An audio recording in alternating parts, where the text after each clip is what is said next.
The chorus of the theme song for the movie Fame, performed by actress Irene Cara, includes the line, "I'm gonna live forever." Cara was, of course, singing about the posthumous longevity that fame can confer.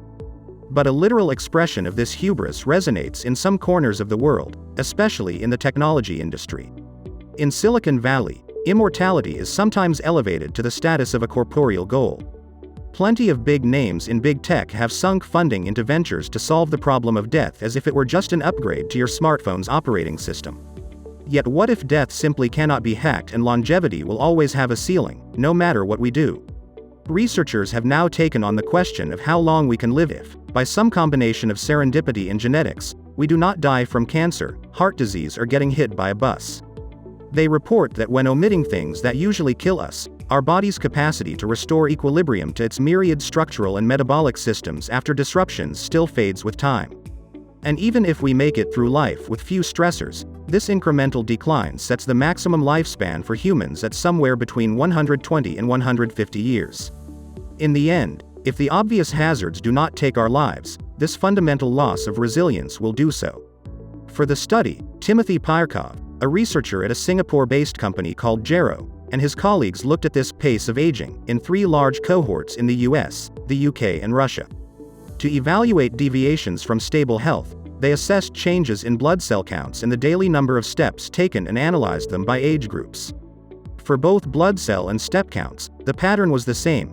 As age increased, some factor beyond disease drove a predictable and incremental decline in the body's ability to return blood cells or gait to a stable level after a disruption.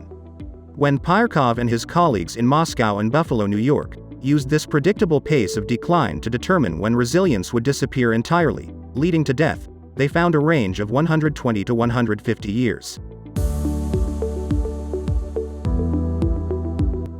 The researchers also found that with age, the body's response to insults could increasingly range far from a stable normal, requiring more time for recovery. Whitson says that this result makes sense. A healthy young person can produce a rapid physiological response to adjust to fluctuations and restore a personal norm. But in an older person, she says, everything is just a little bit dampened, a little slower to respond, and you can get overshoots, such as when an illness brings on big swings in blood pressure. Measurements such as blood pressure and blood cell counts have a known healthy range, however, Whitson points out, whereas step counts are highly personal. The fact that Pyrkov and his colleagues chose a variable that is so different from blood counts and still discovered the same decline over time may suggest a real pace of aging factor in play across different domains. The desire to unlock the secrets of immortality has likely been around as long as humans' awareness of death. But a long lifespan is not the same as a long health span, says S.J. Olshansky, a professor of epidemiology and biostatistics at the University of Illinois at Chicago, who was not involved in the work.